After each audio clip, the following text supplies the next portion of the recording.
Olá, aquele abraço para você, seja bem-vindo a mais um Poder Político, ao lado do jornalista Marcos Vieira e do Lucivan Machado, com a produção da Elive Produções. Um grande abraço a você que está ligado com a gente. E a gente já começa o programa falando sobre Covid. Nesse ano, talvez não haja um outro assunto que tenha sido discutido em todos os meios, em todos os setores, e que tenha trazido tanto debate, tanta controvérsia, tanta discussão como a Covid. Não só enquanto doença avançando e infelizmente já fazendo vítimas fatais e pessoas contaminadas, mas também sendo utilizado esse tema, esse assunto, de maneira política. Estamos no ano político eleitoral. Então esse tema tem sido também utilizado para o debate político eleitoral. Ou não, Marcos Vieira? Completamente. Tanto é que tem torcida organizada agora, aqueles que torcem. Bandeirinha e tudo, bandeirinha, né? Bandeirinha. Então, a partir do momento que, alguns políticos começaram a contradizer a classe médica, os cientistas, aí a coisa descambou para esse debate aí do que... eu nunca vi isso, Orisvaldo, Lucivan, a questionarem situações médicas, as pessoas torcerem para que tal medicamento não dê certo, ou então que dê certo. Isso aí acabou indo totalmente para o lado político, né? E a gente entrou num debate que está envolvendo política e automedicação, né? Porque tem gente que está indo à farmácia comprar remédio, né, para se curar ou para se prevenir de Covid, sem qualquer orientação médica, sem nenhuma consulta a um profissional que realmente entenda daquilo ali. Então, nós estamos envolvendo com duas coisas muito perigosas: a automedicação e o uso da Covid politicamente, o uso político disso aí, para atingir, para beneficiar ou para destruir alguém. Do jeito que você está falando, Elisvaldo, se hoje uma autoridade do nosso país ir para o rádio, para a TV, anunciar, chá de goiaba, chá de camomila faz bem para a Covid, as pessoas vão acreditar. Politizaram muito isso. Não, a cloroquina tem que ser utilizada no começo. Não, a cloroquina tem que ser utilizada lá no final. Eu uso cloroquina. Para quem é da direita, usa cloroquina. Para quem é da esquerda, usa tubaína. Quer dizer, a que ponto nós chegamos? Que absurdo. Então, politizaram ao extremo essa questão do medicamento, e eu vejo isso como uma irresponsabilidade. Porque como a ciência não comprova, não existe dado científico que comprove que o uso desses medicamentos vão resolver o problema. E tem o outro lado da questão também da política, né, nesse caso dos medicamentos.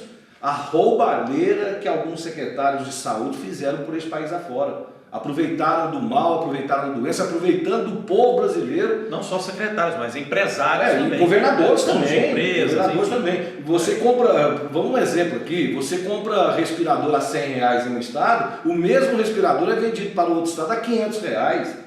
Quer dizer, não existe um preceito como será feita essa compra. Estão aproveitando para a inexigibilidade, uma necessidade de ter a licitação. Concordo, tem que ser rápido, tem que ser urgente, só que tem que ter responsabilidade. E o governador Caiado, essa semana, ele foi enfático em dizer o seguinte: o que o estado de Goiás pôde fazer, nós fizemos. Compramos respiradores, compramos tudo que é necessário. Só que a mão de obra também é necessária. Não adianta nada você comprar um equipamento, colocar lá dentro do hospital se você não tem mão de obra, se você não tem um médico intensivista, se você não tem um enfermeiro que faz aquele trabalho ali dentro. E isso é que está sendo difícil hoje. Hoje o medicamento, hoje o equipamento não está tão complicado como a mão de obra. E o uso político é tão escancarado assim que o Luciano falou agora há pouco. O caso da cloroquina, por exemplo, da ivermectina, que são produtos que, inclusive, a ivermectina, por exemplo, as pessoas que estão se tratando de Covid, tem alguns que têm um coquetel de medicamentos aí, que esses medicamentos estão dentro desse coquetel. Mas, inclusive essa semana, a gente ouviu aqui numa emissora de rádio de Anápolis, uma entrevista da doutora Ludmila Rajar, que é uma autoridade no Brasil. Médica intensivista. É uma médica intensivista, é uma autoridade nessa área no Brasil. E ela descascou em cima da cloroquina e da ivermectina. Segundo ela, são medicamentos que não tem nada a ver com o Covid, ela não se dependesse dela, não prescreveria para ninguém, ela acha que isso é um engodo, é uma enganação, e ainda falou sobre o uso político desse tipo de situação.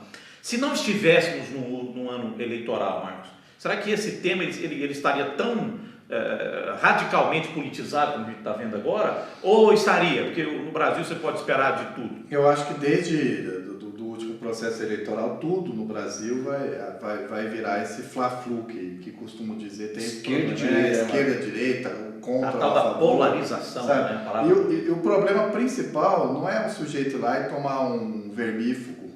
O problema é ele tomar o vermífugo e achar que está protegido contra a Covid e sair para a rua, sabe? Do jeito, e aglomerar e achar que a vida vai seguir normalmente porque ele tomou um remédio que ele acredita que vai ter o efeito que a ciência não comprovou ainda, sabe? E isso desemboca aqui no município, nos municípios de um modo geral, porque os prefeitos que estão com a batata quente, que estão com tudo nas costas para resolver, ainda por cima tem que lidar com essa situação, com esse debate que é gerado lá em cima. Mas aí tem um fato, aí na questão da politização tem um fato que chama atenção, porque tem muitos prefeitos nessa onda de oba-oba, cloroquina, como é que chamou ali? Ivermectina. Estão lançando... remédio para... Assim, eu estaria protegido, eu tomo ivermectina há muito tempo, mas para verme, eu tomo ivermectina. Um primitivo pequenininho. Nem sabia que existia esse medicamento. Para verme, para lombriga. Mas aí tem muitos prefeitos que nessa onda do oba-oba, ivermectina, cloroquina, fazem bem para a Covid, evita a Covid, vai proteger você contra a Covid, estão lançando protocolos nas suas cidades. Estão comprando esse medicamento sem licitação, para oferecer para a população. O secretário Ismael Alexandrino, que é o secretário de Estado da Saúde, disse que em Goiás ele não libera porque não tem uma comprovação científica a respeito deste assunto. Mas todos os profissionais médicos capacitados, que estudam, que estão ligados à comunidade científica nacional e internacional, têm essa postura. Aí, Oswaldo, é igual eu não estou falando aqui sobre o aspecto nem político da coisa, não, mas o aspecto técnico, né? Não existe nada comprovando tecnicamente que a cloroquina ou a ivermectina, elas podem combater a... Eu gosto de falar em cima de dados, então por isso que eu citei o Ismael Alexandrino, que não vai ter, citei o Caiado, vou citar o Ronaldo Caiado mais uma vez. Ele foi questionado essa semana sobre aquela questão dos testes rápidos. Por que o Estado de Goiás não adquiriu milhares de testes rápidos? Por que não adquiriu? Porque, segundo ele, a eficácia é de 30%. Você tem 70% de chances de errar. Então, se você testa lá positivo, você tem 70% de chance de falar que você é negativo. Aí você faz um teste negativo, você tem 70% de chance de estar positivo. Quer dizer, você vai gastar dinheiro do povo, que não é barato esse teste, não é barato. Você vai gastar milhões de reais para adquirir esse teste, para ter 70% de questionamento, de dúvida. Quer dizer, isso é politização também. Eu vou comprar, a minha população agora está testada, mas meu prefeito, 70% da sua população que fez o teste não tem certeza se está ou se não está com a Covid. E o falso negativo é complicado, porque o sujeito acha que não tem eu fiz o teste e não deu nada, então eu posso ir para a rua, posso... O falso positivo até vai lá, né? Deu um exame positivo, mas o cara fica em casa, quietinho. E na verdade você não está com a doença. Agora o falso negativo, como o Marcos colocou, é nocivo. Você vai achar que não tem e tem a doença. Além de você dela poder evoluir, você ainda vai transmitir para outras pessoas. Mas a pergunta que não quer calar em relação à politização do tema Covid é a seguinte: que influência isso pode ter, positivo ou negativamente, para os prefeitos e governadores que estão aí no mandato, para os vereadores que vão disputar a eleição esse ano? Isso vai influenciar, né, positivamente ou negativamente, de que forma nesse processo eleitoral? Oswaldo, isso é muito complicado dizer, porque do jeito que a população está nessa questão de ouvir as autoridades que ficam mais acima, vamos tomar cloroquina, vamos tomar cloroquina. Aí o prefeito vem aqui embaixo e fala, não, aqui no meu município não tem porque não é comprovado. Pode ser negativo, só que quem sabe daqui uns dias vão comprovar mesmo que não existe essa eficácia. Depende muito do trabalho de cada prefeito também. Cada prefeito está fazendo. Que forma que o prefeito de Anápolis está trabalhando? Está trabalhando com eficácia? Tem UTI à disposição da população, com cloroquina, sem cloroquina? Tem esse serviço? Tem atendimento exclusivo que atende a população? Acho que é dessa forma que a população tem que olhar. Mas pode ter certeza que tem muitos ali que vão saber se o prefeito é a favor ou contra a cloroquina. E isso pode influenciar nas eleições. Agora, que esse Covid-19 foi horrível para os atuais governantes, os atuais gestores. É claro que foi, é claro, óbvio. E aí, Marcos? Os prefeitos trabalham reduzindo os danos, né, da pandemia, porque o dano já foi causado na economia, na sociedade de modo geral. Mortes estão acontecendo, quer queira ou não, tem uma taxa de letalidade aí que conta muito. E eu trago também a questão de que maneira a oposição vai explorar mesmo aquele prefeito que conseguiu conduzir o negócio de uma maneira mais serena e conseguiu reduzir os danos, sabe? Vai ter porque assim, é uma situação nova para o mundo, mas sempre tem aquele que não está sentado na cadeira, não tem a caneta, mas tem a solução perfeita. É arrombar a porta aberta, sabe? O Marcos falou uma coisa interessante, como que a oposição vai tratar disso. Inclusive teve esse embate na Câmara Municipal recentemente. Os vereadores de oposição exigindo que o prefeito Roberto Naves coloque à disposição da população de Anápolis o teste. Só que essa questão é complicada, gente. Não haja dinheiro para isso, porque, como eu disse, não é barato. Vamos lá, o Lucivano, o prefeito disponibiliza o teste para toda a população de Anápolis, 400 mil testes. Nós vamos fazer o teste hoje. Hoje deu negativo. Mas daqui uma semana eu posso dar positivo, eu tenho que fazer tudo novamente. Então é complicado, mas aí a oposição, que tem que ter oposição e que ela tem que saber fazer a sua parte, está cobrando. Cadê os testes rápidos? É o papel da oposição. Mas pode ser uma oposição que se aproveite da situação, né? Tem isso. Mas tem muitos que estão aproveitando. Assim, a população também tem que distinguir aquele que quer contribuir, cobra um negócio porque acha que vai melhorar para todo mundo, ou está cobrando, botando pilha porque quer ver o pior para quem está no poder. Eu queria falar justamente sobre isso, Marcos. Eu sempre falo aqui sobre o espírito crítico que, enquanto jornalistas, a gente sempre tem cobrado isso das pessoas. Porque hoje se escreve tanta coisa e tanta bobagem que as pessoas confundem às vezes com notícia, né, com jornalismo, e não é. As pessoas divulgam informação, isso necessariamente não quer dizer que é jornalismo, o jornalismo sério, correto. As pessoas têm que ter um senso crítico, têm que saber ver uma notícia e buscar informação se aquela notícia é verdadeira. Ele sempre tem que duvidar, não é isso que o jornalista aprende? Que tudo que dizem para você, a primeira coisa, você tem que duvidar, aí você vai buscar informação sobre aquilo, saber se é verdadeiro ou se não é, principalmente considerando rede social e o que a gente está vivendo hoje. Tem tanta gente escrevendo aí e muitas vezes inconsequentemente. Então precisa ter esse espírito crítico também no debate sobre a Covid. Você tem que observar, né? Se nós formos na onda desse debate politiqueiro, nós temos uma grande chance de errar quando formos para as urnas no mês de novembro, uma grande chance. Então o que nós temos que fazer? Buscar de maneira serena analisar o que está acontecendo, não entrar nesses oba-oba, nem de um lado nem do outro, nem de um lado nem de outro. Então não entrar nesse oba-oba, ter espírito crítico, observar, ver o que realmente está sendo feito. Será que o pessoal está tomando as decisões realmente com responsabilidade?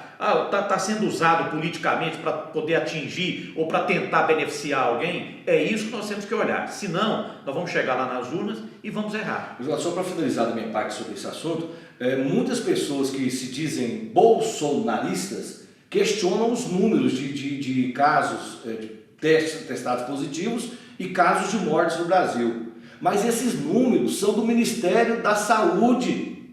E das secretarias O estaduais. Ministério da Saúde é o governo federal, é o governo de Jair Bolsonaro que informa todos os dias. Hoje teve tantas pessoas infectaram, hoje tantas pessoas morreram. São números oficiais do governo. Então o questionamento tem que ser feito ao próprio governo. Então. Do sistema, né, único de saúde que muitos criticam, que muitos falam dele, que hoje nós estamos vendo que é quem está salvando o Brasil nessa luta contra a Covid, é o Sistema Único de Saúde. Né? Não, uma coisa que aconteceu, que tem acontecido é divulgar o boletim de casos em redes sociais e ter gente contra o boletim não é número, não é? Contra dados não há argumentos, né? Contra dados você não pode argumentar, o dado está lá. Né? Então, gente, Inclusive, eu questionei o prefeito Roberto Naves recentemente, porque uma pessoa me fez uma pergunta lá, falou assim, mano, quanto que o município recebe por cada pessoa infectada com coronavírus? Não existe isso, não tem isso. Quanto recebe por cada pessoa que morre? Não existe. Tem recurso do governo federal? Tem. Inclusive, essa semana parece que a Anápolis recebeu recurso. Mas não é assim, equivalente a quantas pessoas infectadas, a quantas pessoas morreram. Porque chegar a dizer, eu tive um caso de família lá na minha pequena Santa Rosa, que uma pessoa da minha família faleceu, vocês sabem da história. No dia do velório, não, do sepultamento, eu estive lá à noite, o rapaz falou, fiquei sabendo que cada pessoa que morre por coronavírus, o município recebe 700 mil reais. Falei, meu amigo do céu, que doido. Isso aí só vem comprovar o que a gente falava aqui agora há pouco, né, Marcos? De tanta informação equivocada, errada, né, notícias falsas, coisas politiqueiras que às vezes são divulgadas e que às vezes as pessoas embarcam e até compartilham. Eu acho que assim, a gente já está passando da hora da gente ter uma disciplina no ensino fundamental, que é ensinar as pessoas a distinguir o que é notícia, sabe? Porque tem interpretação de texto, mas assim, eu acho que tinha que ter também essa preocupação de orientar as pessoas para saber o que é notícia, o que não é, o que é opinião, o que não é, sabe? Dentro de um veículo de comunicação, porque a gente está partindo para uma situação que vai estar ficando absurda. Sem controle, sabe? né? Sem controle. Bom, nós temos 5 minutinhos para falar sobre um outro tema aqui também, que nós temos visto uma discussão muito intensa agora entre os partidos, que já praticamente definiram aí quem vai ter candidato, quem não vai, enfim, candidato a prefeito, e montando as suas chapas proporcionais para vereador. Os partidos, que partidos estão trabalhando para ter chapa pura ou aqueles que estão trabalhando para fazer coligação com outros partidos? E a questão da candidatura a vice, não é? Onde é que cada partido pode buscar o seu candidato a vice? Vocês já visualizam alguma coisa assim, de partidos que você pode dizer, cravar, ó, esse aqui vai ser chapa pura, ó, esse aqui vai ter um vice dali? Vocês já têm ideia, já conseguem perceber isso entre os nomes e os partidos que estão aí colocados como cabeça de chapa? Eu acho que tenho quase certeza que o PP já está definido, que será Márcio Cândido. Já tem até qual a sigla que vai acompanhar, que é o DEM. Eu acho que é o único que você pode cravar e dizer que vai ter. Porque a semana o DEM bateu o martelo e falou, será o Márcio Cândido mesmo. Então já está praticamente definido. Roberto Naves, Partido Cândido Progressista, e Márcio Cândido, DEM, essa chapa deve ser a que vai disputar a eleição. 99,9%. O PT, Oswaldo, aquela questão do poder, você se lembra do Antônio Gomito ano passado, quando foi candidato? Salvo engano, chegou a ter 16 partidos com ele na coligação. Não, em 2008, quando ele foi candidato, ele tinha 3 partidos. Sim, mas em 2012... PT, PCdoB e PSC. Eram os 3 que disputaram a eleição. Na reeleição dele, ele já tinha 15 partidos, 16 partidos. Então, a maioria dos partidos hoje está com o Roberto Naves. Então, os outros partidos vão ter dificuldades. O PT mesmo está encontrando dificuldade. Mas tudo indica que o PT vai de chapa pura. Via de regra, sempre foi, né? Nas eleições... Tirando aquela que foi com o PSDB, que teve o Zé Vieira vice. O Rubens Ottoni, Zé Vieira. Depois foi... Vocês lembram de outra que o PT cedeu a vice para outro partido? Não. Porque nas 2 eleições do Antônio Roberto, o vice era do PT, que era João Gomes. Então tudo indica que isso ocorra.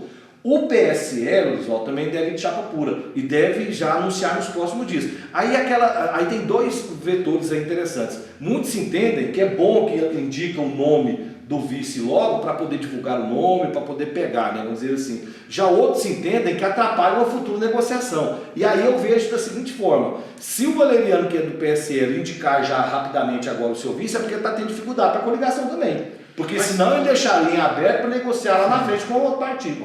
Considerando que nós já estamos finalizando o mês de julho, né, e já estamos aí há praticamente 2 meses e pouco para as eleições, eu não acredito que definir um candidato a vice agora prejudica o partido para a coligação, não. Prejudicaria se fosse um ano atrás, se fosse 8 meses atrás, no ano passado, no começo do ano. Mas nós estamos já numa reta de afunilamento. Você já tem que decidir. Partido que não definiu o que vai caminhar faltando 2 meses para a eleição, ué, que consistência é essa de um partido? Então eu não percebo que tem prejuízo se não vai indicar candidato a vice agora, atrapalha daqui 2 meses. Não acredito nisso. Não é excesso de pretendentes, é porque não tem nenhum pretendente. Pelo contrário, acho que já é demonstração de firmeza e de objetivo que o partido já tem. Vocês se lembram quando o Carlos Antônio, na eleição passada, era o Elismar Veiga, que foi o vice dele? Ele indicou bem antecedente, criticaram muito ele depois, que deveria ter esperado um pouco. O Valeriano Abreu, agora do PSL, deve indicar uma mulher. Mas não foi por isso que o Carlos Antônio não ganhou a eleição. Não foi por isso não. Ele foi criticado, mas não foi por isso. Não foi por isso não. O Valeriano Abreu deve, por esses próximos 4, 5 dias, deve indicar uma mulher, é uma cantora evangélica da igreja, interessante. Do PSL? É do PSL. Ele até disse que queria uma mulher, ele falou para mim um dia em uma entrevista, que queria uma mulher evangélica, acho que ele conseguiu, uma cantora da igreja Madureira, que é a igreja do vice-prefeito Márcio Cândido. Então o PSL deve ser chapa pura. Eu também não vejo o PSDB se não for chapa pura. O PSDB também... Dificuldade para coligação. Né? Eu acho muito difícil o PSDB ter uma coligação, eu acho que vai chapa pura também. Dos partidos que eu conversei, eu acho que apenas o PSOL, o presidente do PSOL me disse que há uma decisão do partido de não coligar. O Zé de Lima? Sabe? Que é uma decisão partidária mesmo. O resto tudo eu acho que está procurando, obviamente, não está encontrando. O partido do Zé de Lima é o Patriota. Né? Chapa pura também. Chapa pura. E deve ser uma mulher também à vista. MDB. Complicado. O MDB era o sonho de consumo do PT, né? Mas eu acho que não vai dar rosto, não. Não vai dar liga, não. Agora tem aquela questão envolvendo o Podemos, o Republicanos e o DC. O DC tá louco para indicar. O PRTB está nessa aí. Então. Não, o PRTB já chutou o balde com o DC e com o Podemos. Segundo ele, está assim, segundo o Edson Tavares, eles estão assim, mais para o centro-esquerda. Ele não está concordando muito, não. Ele até. O sonho do Edson Tavares é ele com os Republicanos, do Bragança. Republicanos. O Edson, o sonho seria esse. Agora o DC, o Republicanos hoje ainda faz parte do governo, Roberto Naves. O DC diz que com o Podemos já está fechado, 100%. Agora o DC quer que o Republicanos defina logo a situação. Vai ter candidatura própria? Não vai ter? Porque o posicionamento do DC é a mesma que nós falamos alguns dias atrás. Eles duvidam que o Republicanos terá a sua candidatura própria. Por quê? É um partido ligado à igreja evangélica, que tem como líder maior no estado o deputado federal João Campos, que tem uma proximidade muito próxima com o prefeito. E que tem cargos indicados por ele na administração. Né? Então, o DC também acredita que o Republicanos não terá condições de lançar candidatura própria. Então, eles querem essa definição, o que o Orisvaldo disse agora, para que eles possam trabalhar. O candidato a prefeito é esse, o candidato a vice é esse. Eles estão dando um prazo para esses próximos 5, 6 dias para que o Republicanos defina oficialmente a sua candidatura. Interessante que a gente está vendo movimentação. Não, você viu aí que tem partido que quer que defina agora. Quer dizer, não existe esse negócio de se deixar para definir, se definir agora vai atrapalhar daqui 1 mês, daqui 2 meses. Eu não vejo isso. Tanto que os partidos querem que a situação se defina agora, para você já começar a trabalhar, você já começar a ter uma identidade na busca do voto do eleitor. Mas é o que eu estou pensando. Se você passar essa ideia de que você está indeciso, que você não está sabendo o que vai fazer, cara, aí você já começa a perder voto. Quanto mais demora, dá a ideia de que não tem ninguém querendo. Não está articulando. O MDB é chapa pura também? Pois é. Eu estou aqui tentando pensar que articular alguma coisa com o MDB, por enquanto, ligando com alguém. Por enquanto, para mim, é chapa pura. Deve ser chapa pura. Quem que pode ser lá dentro o nome de vice? A Miriam Garcia? Ela está no MDB? Está no MDB. Inclusive, ela foi para o MDB com a intenção de ser candidata a vice do PT. Porque tudo caminhava para o PT se coligar com o MDB. Então aí eu já acho que ela já tem uma certa dificuldade interna para ser indicada. Pode ser, mas é um nome bom. Correia pode ter outra pessoa que seja mais ligada mas a quem ele. Poderia ser? Está lá o Elismar Veiga, tá o Pedro Paulo Canedo. Pedro Paulo Canedo está lá também. Aí. Pedro Paulo Canedo é uma boa pedida também. Você viu que o debate, se a gente continuar nisso aqui, nós vamos até uma tarde inteira falando sobre esse assunto. Chegamos, infelizmente, ao final de mais um Poder Político. As pessoas podem participar, podem mandar mensagem, pode se cadastrar lá no nosso site, no YouTube, Marquinhos, e pode compartilhar também, pode? Inclusive, a gente teve uma mensagem lembrando daquela questão de famílias divididas por partidos. É verdade. Do Ridoval e do filho dele, não é, Luciano? É verdade. Estão em partidos distintos, né? É verdade. E o Liminha também, filho do Zé de Lima, nos enviou uma mensagem dizendo sobre o primeiro, o Marcelo Madeira, que segundo o Liminha, o Marcelo Madeira foi casado com a prima dele, mas estão separados hoje, quer dizer, fez parte da família. Era cunhado. Não, ele era casado com a prima do Liminha. Então a prima do Liminha que é parente do Zé de Lima. Entendi. Não o Marcelo. Como o Marcelo não é parente. Não é parente, segundo ele, né? Então, só para colocar isso. Você acha que cunhado é parente? Cunhado é parente. Marquinhos, cunhado é parente. O Rodrigo, ele é PSD. O Rodrigo tá no. O Rodrigo Arelô está no PSD. PSD do Francisco. E o pai dele no PSDB. O PSDB também é um incógnita. O Ridovaldo é pré-candidato a prefeito. O João Gomes já está definido, que é ele, ponto final. E quem é o presidente? João Gomes. Então se inscrevam lá, toquem o sininho, compartilhem o nosso programa, né, que você vai ajudar a divulgar a nossa programação, tá certo? Marquinhos, valeu. Um abraço do Sivan. E a você que ficou ligado com a gente, pessoal da Live Produção, um abraço aqui pela produção do programa. A gente volta no próximo Poder Político. Valeu!